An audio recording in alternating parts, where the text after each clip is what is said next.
Download the AllStar app. Make your picks for UFC fights, challenge your friends, level up and win prizes. Link in description. Get it now.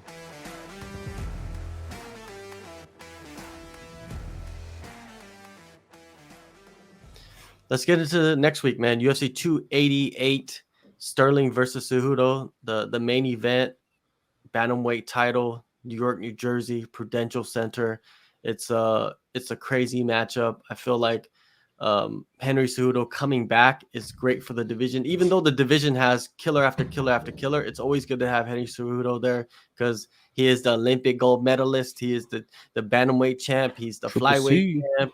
He's triple C. You know what I mean? He just makes everything a little bit more interesting, not inside the cage. Well, inside the cage as well, but outside the cage. You know what I mean? Like he's just a character and we love characters. So let's just talk about the breakdown of the matchup and what do you guys see in this fight.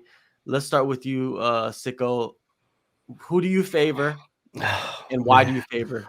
Oh man, it's such a tough one to see. If I'm saying that Henry hasn't lost a step, if I'm saying the layoff hasn't affected Henry, because I don't know if it has or not. He's not coming back in. This isn't boxing. He doesn't get a tune-up fight. He's coming straight in for the championship, for the title. So I'm just going to assume that Henry is still the same Henry. And if that's the assumption, I favor him in this fight. I think it's going to be hard for Aljo to get to his back. It's going to be hard for Aljo to out-wrestle him. He has size advantage. He's a big guy. I think he walks around heavier than Henry. Obviously, he's going to have the height and reach on Henry. But that Olympic pedigree, man, this isn't a D1 from somewhere, he was an All-American. Like, this is a guy who won a gold medal in wrestling. To think that I'm just going to take him down, I'm going to hold him down, I'm going to get to his back, I don't see it. And we've seen Henry work on his striking. The problem is, has he been really working as hard as he used to? Was he in the gym training for real the whole time off? Or did he just start doing that now? Has he lost a step? It's tough, man. It's tough. But for right now, I'm leaning Henry Cejudo. Plus, Sugar Sean O'Malley's #1 fan. I want to see Sean O'Malley and Henry Cejudo. I think if it sells better, to be honest with you. All right. Well, Cejudo did get a little bit plump, in his time away. But the thing is, I believe that he was always training, or he was always training someone.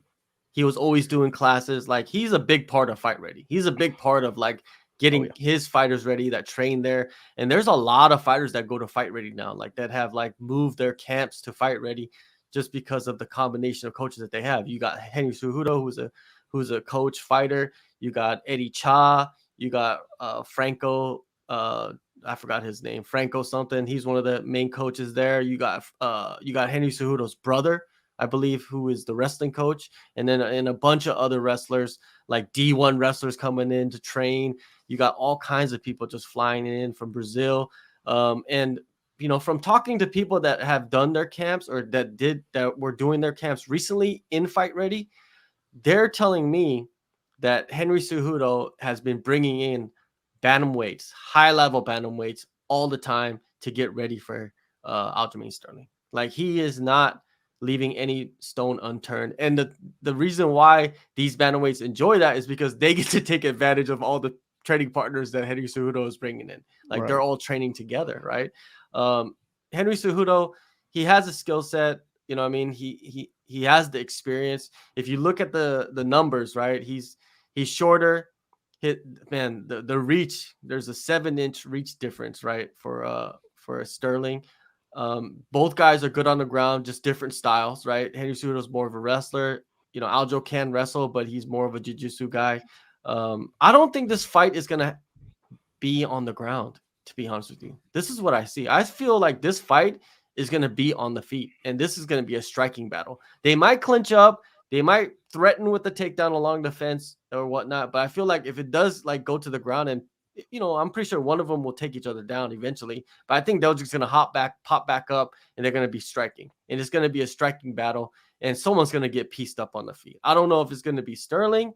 I don't know if it's going to be Cejudo, but someone's going to get pieced up on the feet, and it might lead to a way of like you know, if Sterling does win, I feel like he utilizes his reach advantage as his unique style of striking to maybe hurt, you know, Cejudo, and then maybe lock up a submission. But I don't think he's gonna just jump on him and he's gonna be just so dominant that he just locks it up like a Corey Sandhagen situation. I don't think it's gonna be like that.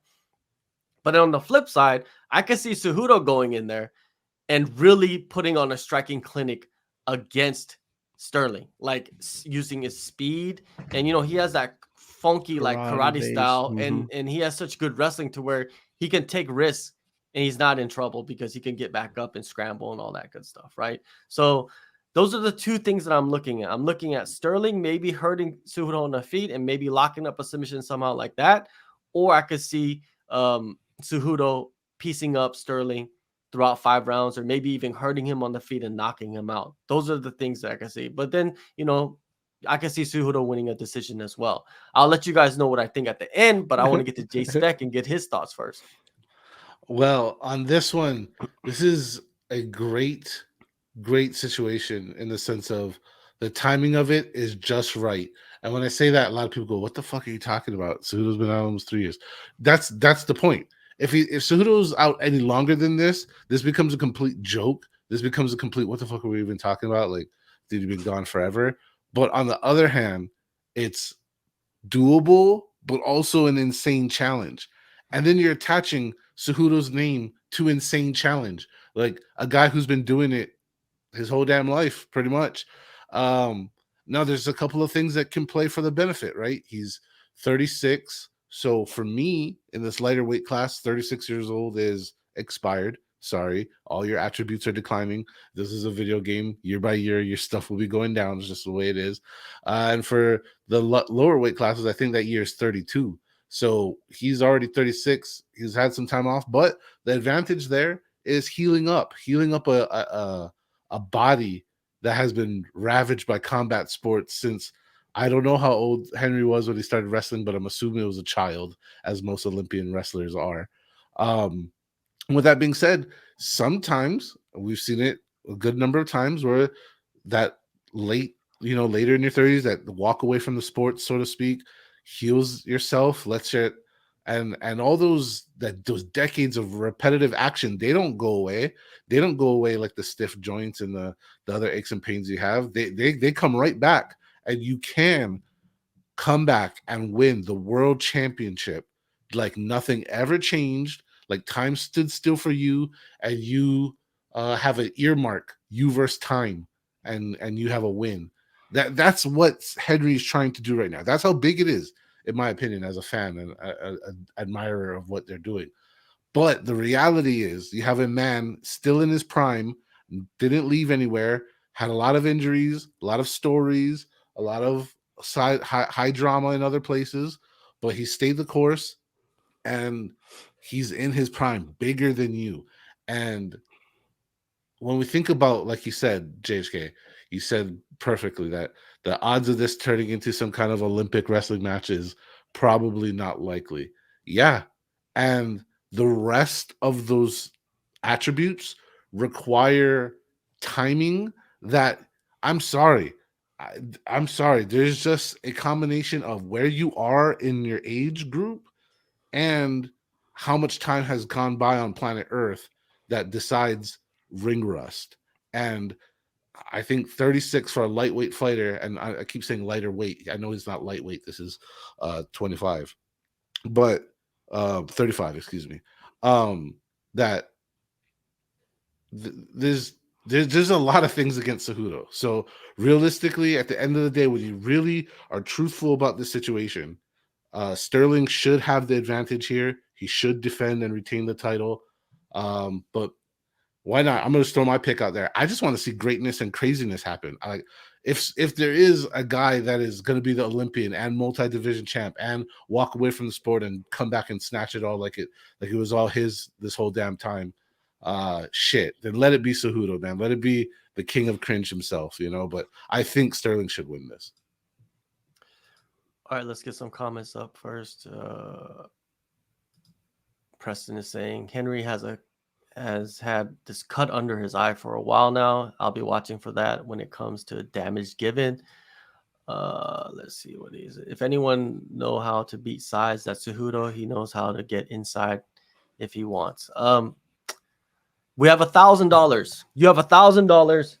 You can bet on this fight, and taking away who you have emotional attachment to. What do you think is going to happen in this fight? We'll start with you, Sicko. You have $1,000 to bet on this fight, and if you win $10,000, right? So what do you see? Like, you got to pick exactly what's going to happen. How do you see it's going to happen? Like, you pick the guy, say what's going to happen. Let us know. What do you think?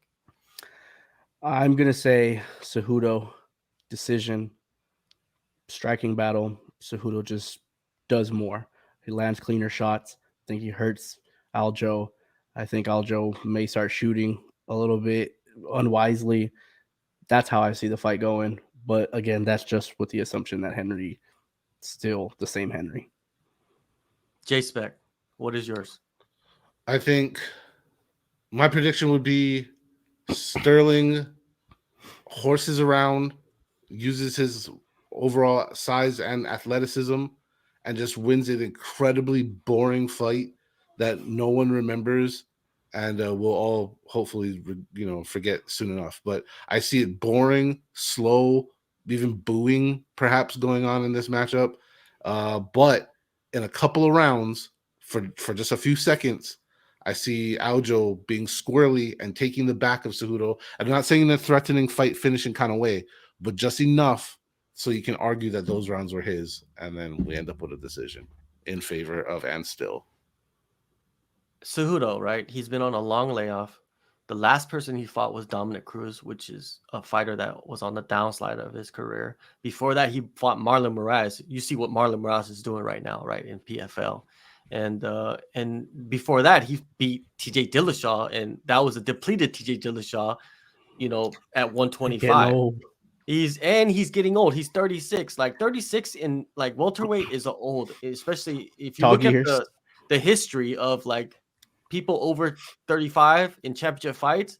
It's staggering, like how many losses there are. There's like maybe, I don't even know, like maybe 2 or 3 wins for those like older fighters, right? Mm-hmm. So I'm gonna, in my prediction, $1,000 bet, I'm gonna take Aljamain Sterling in this fight, and I agree, it's gonna be a boring fight. It's gonna be a fight where a lot of people are gonna hate Aljo even more because that's just what he does. You know what I mean? And it's gonna happen, man. It's gonna happen, and he's gonna do something that the only red flag that I see is that Aljo didn't seem like he had Merab helping him throughout the whole camp. Because if you remember, Merab was out in like Europe or something doing like appearances in Italy, and like he was just doing his own thing, right? So that's kind of a concern. That's kind of a red flag. But other than that, I'm gonna take Aljo in this fight. I think we always underestimate him, and he's fought the tougher competition as of late, and he's beaten the tougher competition. I think he does take the back, and he holds that position for a long period of time, and we're gonna see a lot of this. Yeah. So. We're gonna see a lot of that. I think that's what's gonna happen, and Cejudo's gonna get out. They're gonna stand back up and they're gonna strike, but it's gonna be 5 rounds of that. And do I want to see that? No, but I feel like that's what we're gonna see. So it is what it is. Y'all bumming me out. Yeah, but Henry by head kick. No emotions, right? So